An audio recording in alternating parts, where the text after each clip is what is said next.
कब तक दबाए बैठा रहेगा अपने अंदर इस तूफान को, निकाल दे बाहर और हिला दे जान को। दुनिया समझती है तुझको अपने चारों की धूल, इसलिए दिखा दे अपनी ताकत, क्योंकि तेरी जरूरत हिंदुस्तान।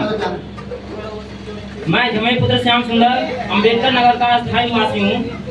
आज 15 अगस्त के इस अमृत महोत्सव पर आप सबके समक्ष अपने विचार प्रस्तुत करने हेतु उपस्थित हुआ।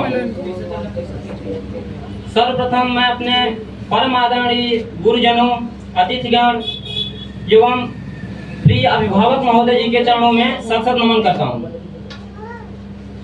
जैसा कि आप सभी लोग जानते हैं, 15 अगस्त 1947 को हमारा देश ब्रिटिश शासन से मुक्त हुआ था। ये मुक्ति हमें फ्री में नहीं मिली, इसके लिए हमारे देश के असंख्य स्वतंत्रता सेनानियों ने अपने प्राणों की आहुति दे दी।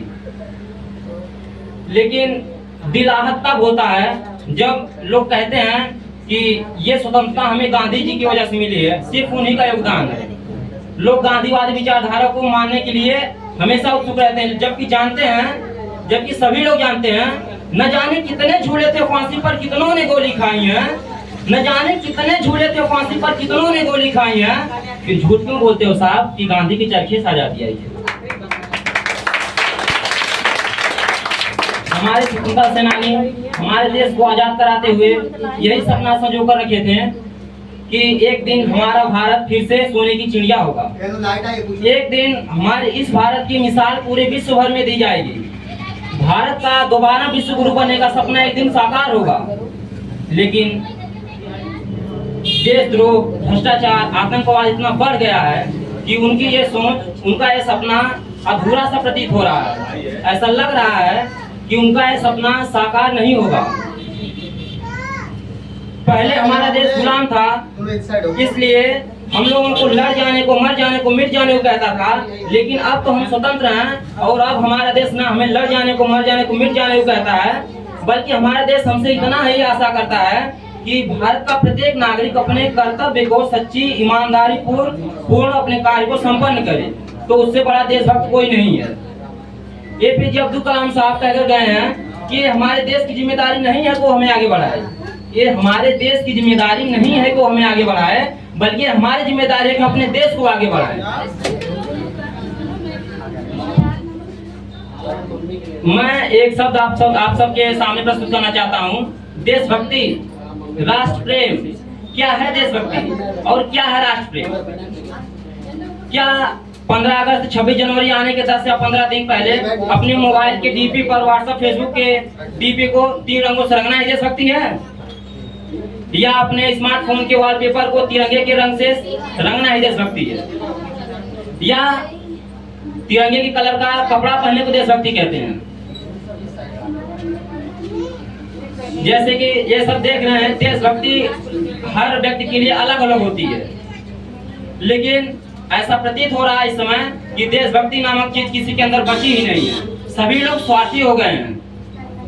ऐसा लग रहा है कि देशभक्ति किसी के अंदर बची नहीं, सभी लोग स्वार्थी हो गए हैं। ना सरकार मेरी है, ना भगवान मेरा है। ना सरकार मेरा है, ना भगवान मेरा है, और ना ही कोई बड़ा सा नाम मेरा है।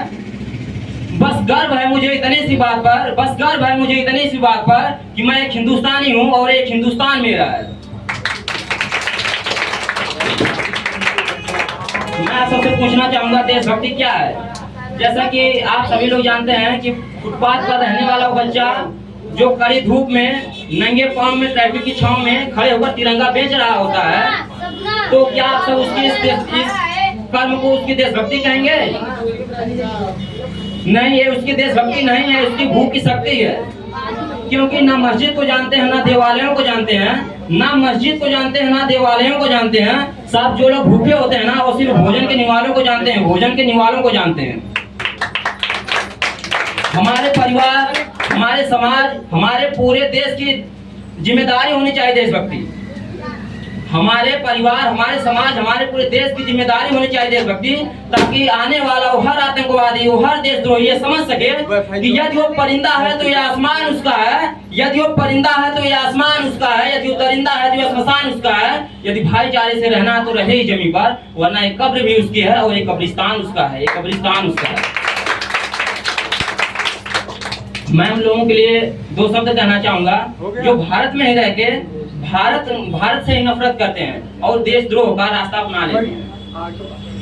ये नफरत बुरी है न पालो इसे, ये नफरत बुरी है न पालो इसे, दिल में खलिश है निकालो इसे, न तेरा न मेरा न इसका न उसका, ये हम सब का वतन है, बचा लो इसे, बचा लो इसे।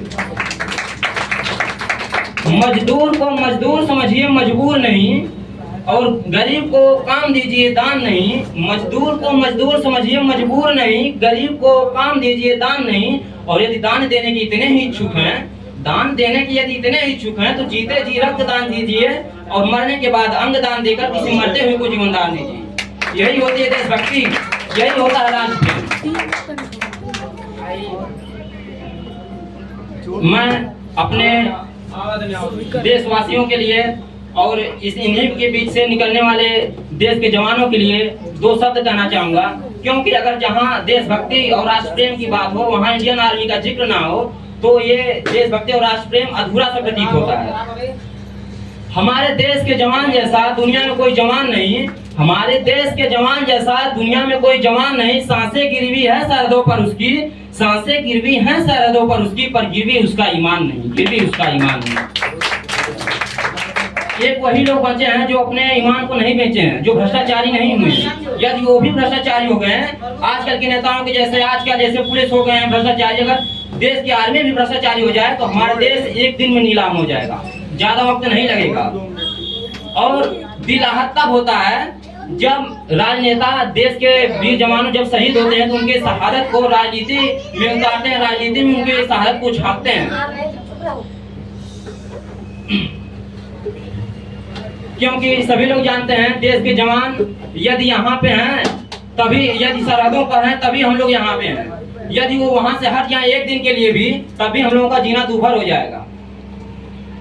सरहदों पर कितना कष्ट होता है वहां पर अपने जिस्म को रहकर सताओ जरा, सरहदों पर कितना कष्ट होता है वहां पर अपने जिस्म को कोई रहकर सताओ जरा। और यदि किसी पर मर मिटने को ही इश्क कहते हैं, किसी पर मर मिटने को ही इश्क कहते हैं तो फौजी से आशिक कोई बड़ा, तो फौजी से बड़ा आशिक कोई बताओ जरा। हमारे देश में पुलवामा अटैक और ताज अटैक और न जाने कितने ही ऐसे अनगिनत देशद्रोह के चलते सभी लोगों को अपने प्राणों की आहुति देनी पड़ी है। बॉर्डरों पे हमारे जवान शहीद हो जाते हैं लेकिन फिर भी उनके इंडियन आर्मी में जाने का जज्बा कम नहीं हुआ है। हर गली हर मोहल्ले में मेरे वतन के दीवाने बेशुमार बैठे हैं, हर नौजवान के अंदर देशभक्ति वाले किरदार बैठे हैं। हर गली हर मोहल्ले में मेरे वतन के दीवाने बेशुमार बैठे हैं, हर नौजवान के अंदर देशभक्ति वाले किरदार बैठे हैं। जान चली जाएगी मगर वतन के शान पर कभी आंच नहीं आएगी, जान चली जाएगी मगर वतन के शान पर कभी आंच नहीं आएगी। लाखों शहीद हुए हैं, करोड़ों तैयार बैठे हैं, करोड़ों तैयार बैठे हैं। दो शब्द मैं अपने देश के नारियों के प्रति कहना चाहता हूँ, क्योंकि ये वही नारियां हैं, ये वही बहू हैं, वही बेटियां हैं, वही माताएं हैं जिनके लिए अबला शब्द का प्रयोग होता था। प्राचीन काल में इन लोगों को असहाय कहा जाता था, लेकिन अवसर मिलने के बाद ये सब सिद्ध कर दी हैं कि ये कोई अबला नहीं है, कोई असहाय नहीं है, बल्कि ये सब इन सबको अवसर मिले तो ये सब पुरुषों के जैसा कंधे से कंधा मिलाकर चल सकती हैं। देश की रक्षा पर लड़कियों का भी हक है, कि देश की रक्षा पर लड़कियों का भी हक है। और इतिहास की किताब उठाकर देख लीजिए जिनको इनकी काबिलियत पर शक है। एक माँ बनकर हर दर्द को छुपाना आता है इनको, एक बहू बेटी पत्नी बनकर हर गमों को भूल जाना आता है इनको। एक माँ बनकर हर दर्द को छुपाना आता है इनको, एक बहू बेटी पत्नी बनकर हर गमों को भूल जाना आता है इनको। और जब बात वतन की रक्षा की हो तो रसोई घर में सिर्फ बेलन ही नहीं, रसोई घर में सिर्फ बेलन ही नहीं, शस्त्र उठाना भी आता है। जय हिंद, जय भारत।